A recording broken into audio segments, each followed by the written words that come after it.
بنیادی ہے ارکان شریعت میں، نماز ایک رکن بنیادی ہے ارکان شریعت میں بیاں ہوتی ہے، جس سے سرمدی تنظیم ملت میں،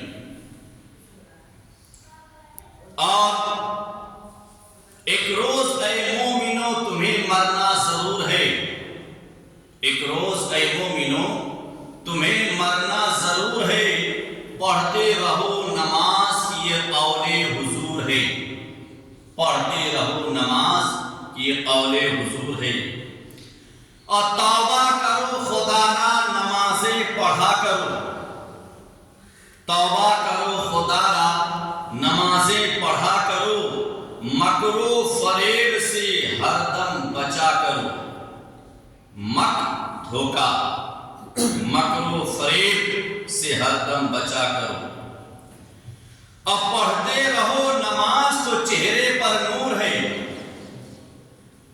پڑھتے رہو نماز تو چہرے پر نور ہے، پڑھتے نہیں نماز تو اپنا قصور ہے، پڑھتے نہیں نماز تو اپنا قصور ہے، اب پڑھتے ہیں نماز جو جماعت سے سر بسر، پڑھتے ہیں نماز جو جماعت سے سر بسر، تیار کر رہے ہیں وہ جنت میں اپنا گھر، تیار کر رہے ہیں وہ جنت میں اپنا گھر، اور جس نے ترک کی نماز وہ ناس ہو گیا، جس نے ترک کی نماز وہ ناس ہو گیا، جس نے پڑھی نماز وہ پاک ہو گیا، جس نے پڑھی نماز وہ پاک ہو گیا۔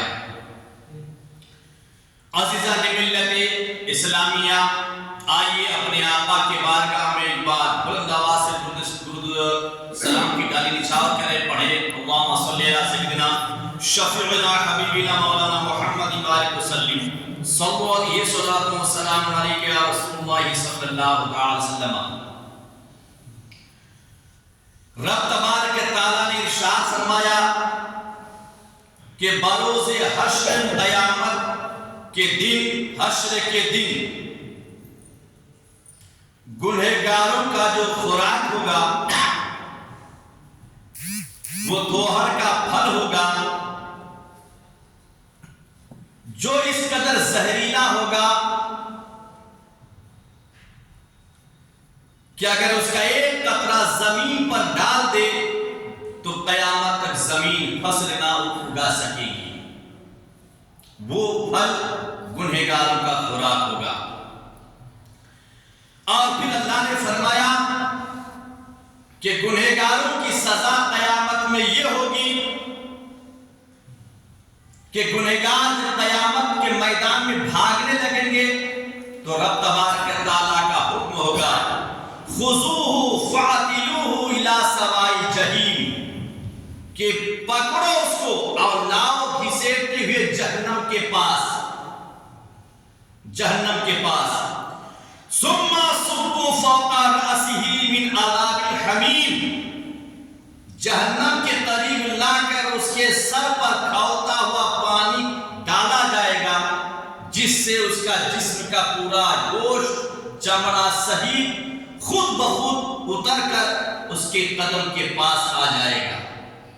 یہ سزا ہوگی گنہگاروں کی، خطا کاروں کی، بدکاروں کی، فریب کاروں کی، دھوکہ دینے والوں کی، جھوٹ بولنے والوں کی، اور خاص کر عظمت رسول اللہ والوں کی شان میں گستاخی کرنے والوں کی، جو آقا کریم رؤوف رحیم کو زندہ نہ مانے، جو عظمت رسول کا منکر ہو، علم غیب رسول کا انکار کرنے والا ہو، اور اللہ والوں کی شان کو قبول نہ کرے، ان کی خاص کر یہ سزا ہوئی۔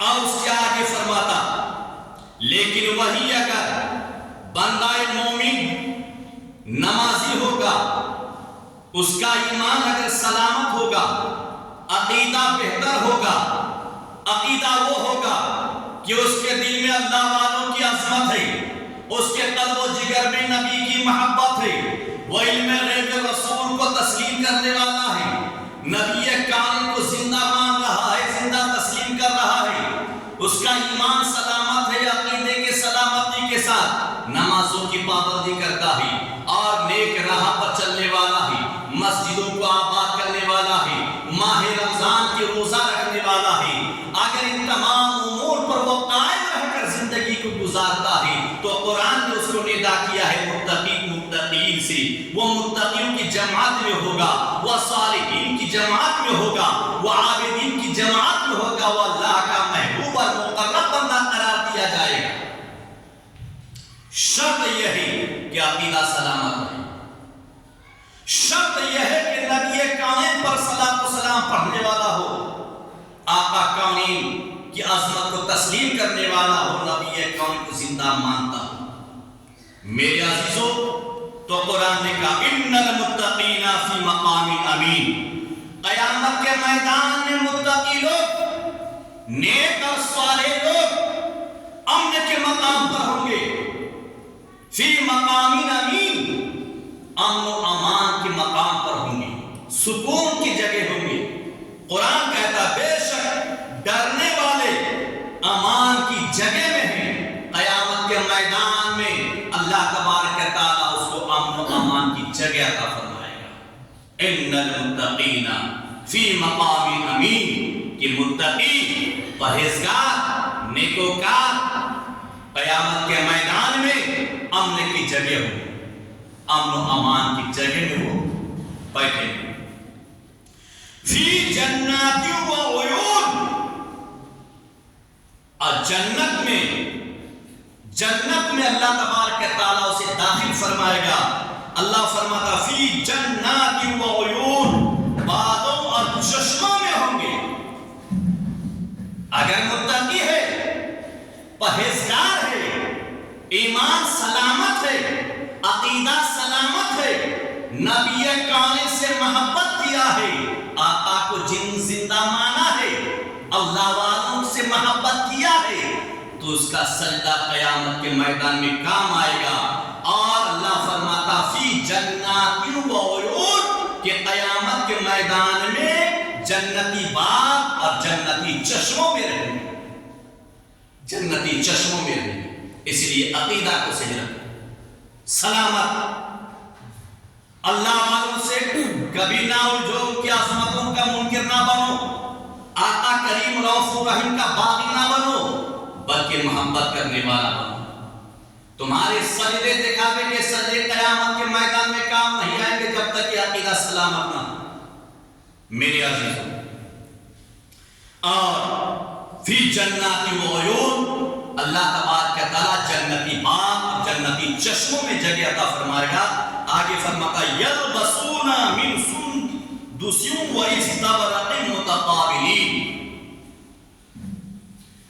اور اس کے لباس جو ہوں گے نیک اور صالح اگر ہوں گے، میرے عزیزوں توبہ کیجئے گناہوں سے، خطاؤں سے توبہ کیجئے، دلوں سے غرور، تکبر، حسد، بغض کو مٹائیے، اور دلوں کو صاف ستھرا رکھیے، ظاہری بدن کو بھی صاف ستھرا رکھیے اور باطن کو بھی صاف ستھرا رکھیے، چونکہ یہ دنیا مسافر خانہ ہے، ہمیشہ اس دنیا میں رہنا نہیں ہے، آخر اس دنیا کو چھوڑ کر جانا ہے۔ میرے عزیزوں، یلبسون من سندس و استبرق، قیامت کے میدان میں اللہ تبارک و تعالیٰ جنتی بندوں کو، نیک اور صالح بندوں کو، جو نیک ہوں گے، صالح ہوں گے، ایمان و عقیدہ کی سلامت جس کے پاس ہے، اس کے لیے اللہ تبارک و تعالیٰ قریب اور قنادیس کے کپڑے پہنائے گا، کپڑے پہنے، یلبسون پہنیں گے وہ، من سندس و استبرق، قریب اور قنادیس کے کپڑے، جو مہنگا قیمتی کپڑا ہوتا ہے، جنتی لباس ہوتا ہے، وہ لباس اللہ تبارک و تعالیٰ اس نیک بندے کو عطا فرمائے گا، اور وہ لباس پہن کر وہ بندہ مومن، نبی کا دیوانہ، غوث و خواجہ کا پروانہ جنت الفردوس میں آرام فرمائے گا۔ یلبسون پہنیں گے وہ، من سندس و استبرق قریب اور قنادیس متقابلین، اور بیٹھیں گے آمنے سامنے بیٹھیں گے۔ میرے عزیزو کذالک وزوجناہم من حور عین، اور یوں ہی ہم نے انہیں بیاہ دیا نہایت سیاہ اور روشن بڑی آنکھوں والیوں سے، یعنی جنتی حوروں کے ساتھ اللہ تبارک و تعالیٰ ان نیک بندوں کا نکاح فرما دے گا۔ میرے عزیزو شرط ہے اپنے گناہوں سے توبہ کیجیے، دلوں کو صاف کیجیے، خطاؤں سے توبہ کیجیے، اور اپنی زندگی کو صاف ستھری زندگی گزاریے۔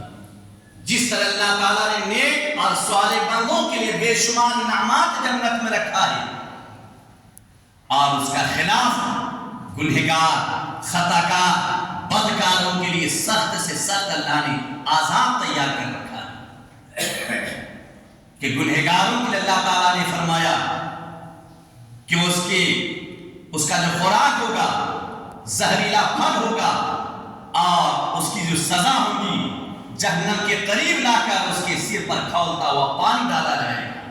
یہ سزا ان گنہگاروں کے لیے، خطاکاروں کے لیے، بدکاروں کے لیے ہے، شرابیوں کے لیے ہے، شریعت مطہرہ سے ہٹ کر زندگی گزارنے والوں کے لیے ہے۔ میرے اللہ کے عذاب کو یاد کر کے توبہ کیجیے اپنے گناہوں سے، اللہ کے گھر کو سجدوں سے آباد کیجیے، نیک راہ کے جانب قدم کو بڑھائیے، اور اپنی اولاد کو دینی اور دنیاوی تعلیم سے اسے آراستہ کیجیے۔ ہر یتیم، بیوہ، مساکین، غریب، کمزور طبقہ جو ہے ان کی مدد کے لیے ہمیشہ اپنے ہاتھ کو آگے رکھیے، آگے بڑھیے۔ اللہ فرماتا یدعون فیہا بکل فاکہۃ آمنین، اس میں ہر قسم کا میوہ مانگیں گے۔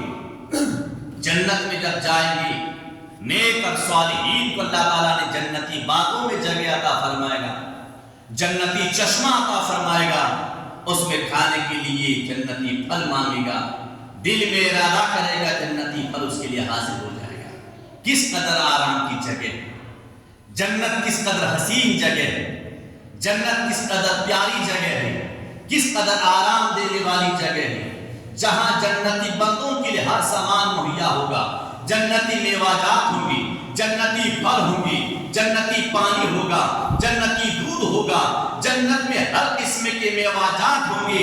میرے عزیزو لیکن یہ نصیب کب ہوگا؟ جب کہ ہم نے اپنی زندگی کو گناہوں سے دور رکھ کر گزارا ہے۔ یہ نصیب کب ہوگا؟ جب کہ ہم نے اپنے آپ کو ہم نے زناکاری سے دور رکھا ہے۔ یہ نصیب کب ہوگا؟ جنتی پھل نصیب کب ہوگا؟ جب کہ ہم نے اپنے آپ کو شراب سے دور رکھا ہے۔ جنتی میوہ جات نصیب کب ہوگا؟ جب کہ ہم نے اپنے آپ کو گناہوں سے دور رکھا ہے، خطاؤں سے دور رکھ کر زندگی گزارا ہے۔ ہم اپنی زندگی کو اگر پاک صاف دنیا میں گزارا ہے اور اسی حالت میں ایمان کے ساتھ دنیا میں ہم نے گیا ہے دنیا سے، تو اللہ تبارک و تعالیٰ یہ جنت کے تمام میوہ جات اور جنت کے تمام آرام اور آشائش اللہ تبارک و تعالیٰ عطا فرمائے گا۔ میرے عزیزوں شرط یہ ہے کہ اپنی زندگی کو پاک صاف رکھ کر گزاریں، گناہوں سے دور، خطاؤں سے دور، اپنے کردار اور افعال سے اپنے دین کو بدنام مت کرو۔ اسلام تو پاک اور صاف مذہب ہے جس کے تعلق سے قرآن کہتا ہے ان الدین عند اللہ الاسلام۔ تمام مذاہب میں، تمام دینوں میں سب سے بہتر مذہب، سب سے بہتر دین اگر کوئی ہے وہ دین اسلام ہے، مذہب اسلام ہے۔ لیکن اس دین کو ہم نے اپنے کردار سے بدنام کر دیا۔ آج مسلمان بدنام ہے اپنے کردار سے، اپنے افعال سے، اپنے رہن سہن سے اپنے آپ کو اور اپنے ساتھ اپنے دین کو بدنام کر ڈالا۔ میرے عزیزوں آج نوجوان خوشی کے موقع پر 2 رکعت نفل نماز نہیں پڑھیں گے، لیکن ہاں شراب کے اڈے میں جا کر اس کو ضرور آباد کرے گا۔ شراب کا بوتل اس کے ہاتھ میں ہوتا ہے، برتھ ڈے کے پارٹی میں، عید کے موقع پر، بقرعید کے موقع پر، میرے عزیزو یہی مسلمان ہے، یہی مسلمان ہے جس نے شراب کے کارخانوں میں انگار لگایا ہے، اجاڑا ہے۔ آج وہی مسلمان نوجوان ہے جو آباد کرتا ہے زنا کے اڈوں کو۔ میرے عزیزو آج بدنام کیوں؟ سوچو یہ دین نے تمہیں کیا دیا، اسلام نے تمہیں کیا دیا؟ اسلام نے وہ دیا ہے کہ تمہاری عزت، تمہیں اشرف المخلوقات کا خطاب مل چکا ہے، لیکن تم نے اپنے کردار، اپنے افعال سے اپنے دین کو بدنام کیا۔ میرے عزیزو آقا کریم فرماتے ہیں اگر کوئی انسان بندہ مومن کسی کی بیٹی کے جانب نگاہ اٹھاتا ہے، کسی کی بیٹی اور بیٹی کا ہاتھ پکڑا ہے، ایک وقت ایسا بھی آئے گا کہ کوئی زمین پر پیدا ہوگا جو اس کی بیٹی کا ہاتھ پکڑے گا۔ اس بات کو ہم نہیں سوچتے۔ دین وہ ہے جو بھلائی کا راہ بتاتا ہے، نیکی کا راہ بتاتا ہے۔ نیک کام کریں، اپنے سجدوں سے اللہ کے گھر کو آباد کیجیے۔ آپ کو معلوم ہے حضرت امام اعظم رحمت اللہ تعالی علیہ کے تعلق سے حضرت خواجہ عثمان ہارونی رحمت اللہ تعالی علیہ فرماتے ہیں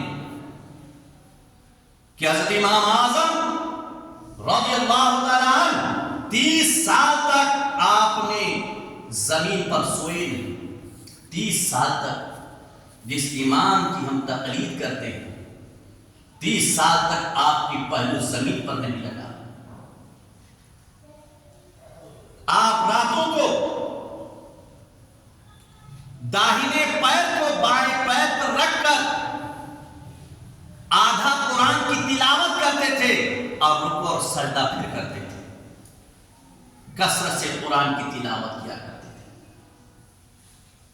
آپ کے تعلق سے فرمایا جاتا ہے کہ حضرت امام اعظم رضی اللہ تعالیٰ عنہ جب آخری حج کے لیے خانہ کعبہ تشریف لے گئے تو خانہ کعبہ کے اندر دروازے کے پاس آ کر آپ نے کہا کہ دروازہ کھولو، آج میں اپنے رب کی دل کھول کر عبادت کر لیتا ہوں۔ میرے عزیزو خانہ کعبہ کا دروازہ کھلا، امام اعظم رحمت اللہ تعالی علیہ اندر تشریف لے گئے۔ خانہ کعبہ کے 2 ستونوں کے بیچ آپ کھڑے ہو کر سیدھے پیر کو الٹے پیر پر رکھے اور آدھا قرآن کی تلاوت کر ڈالے۔ آدھے قرآن کی تلاوت کی۔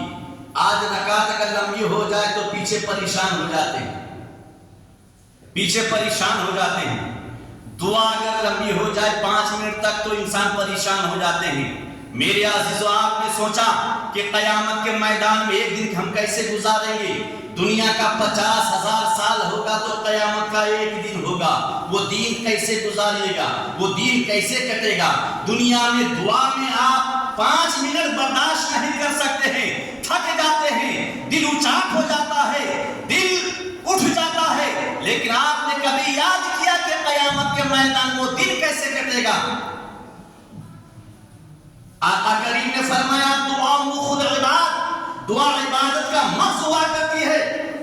اسی دعا کو ہاتھ اٹھا کر اللہ کے بارگاہ میں مانگنے میں کتراتے ہیں۔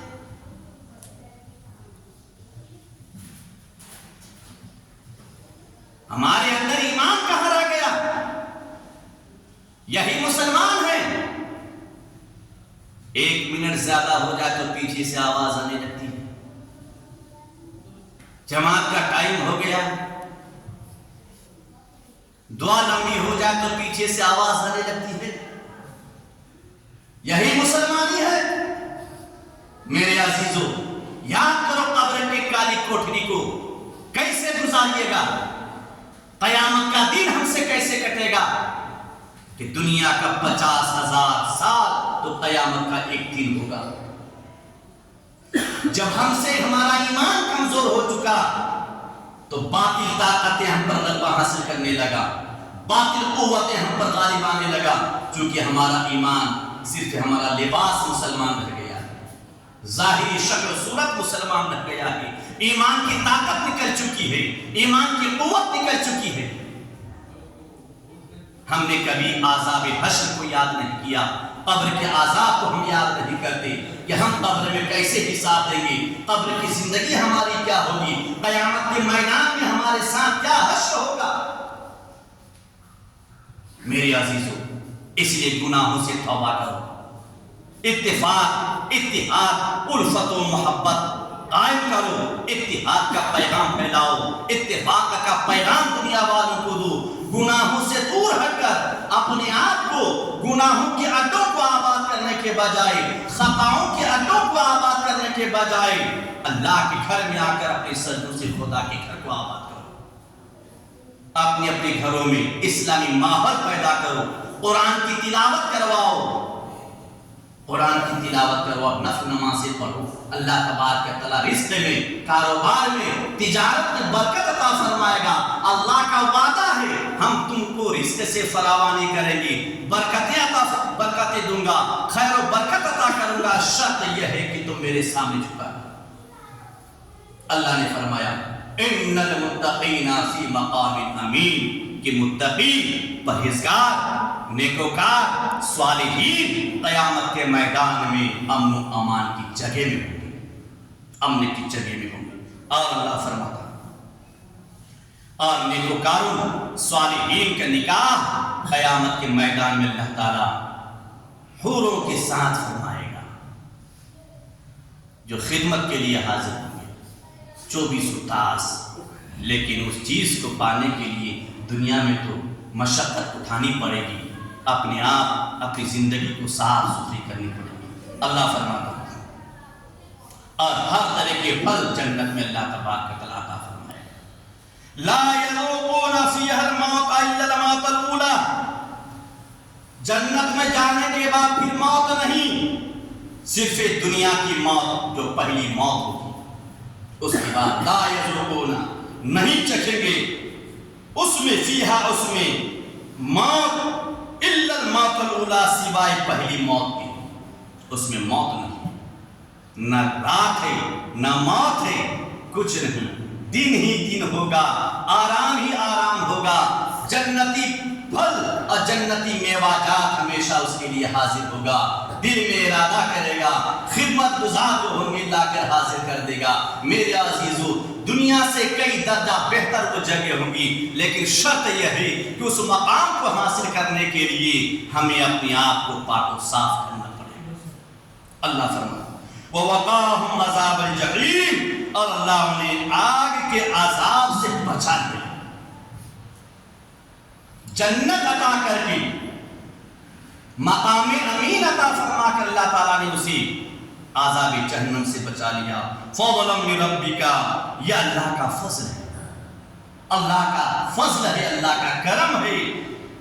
ذالک هو الفوز المبین، اور یہ اہل ایمان کے لیے بہت بڑی کامیابی ہے، بہت بڑی کامیابی ہے۔ میرے عزیزو، اللہ کی بارگاہ میں دعا ہے، اس لیے اپنے گناہوں سے توبہ کیجئے، کثرت سے پڑھیے استغفر اللہ ربی من کل ذنب واتوب الیہ، اس کا ورد کرنے سے 100 بار، ہر نماز کے پہلے ہو، نماز کے بعد ہو، اس کا ورد کرنا اللہ تعالیٰ ہر پریشانی سے نجات عطا فرماتا ہے، اور اللہ رزق میں اللہ برکت عطا فرماتا ہے، رزق میں برکت عطا فرماتا ہے۔ استغفر اللہ ربی من کل ذنب واتوب الیہ، استغفر اللہ ربی من کل ذنب واتوب الیہ، اس کا ہمیشہ ورد کیا کریں کہ انسان اپنے گناہوں سے پاک بھی ہوتا ہے اور اللہ تعالیٰ رزق میں برکت بھی دیتا ہے، خوشحالی بھی عطا فرماتا ہے۔ جو حضرات سنت نام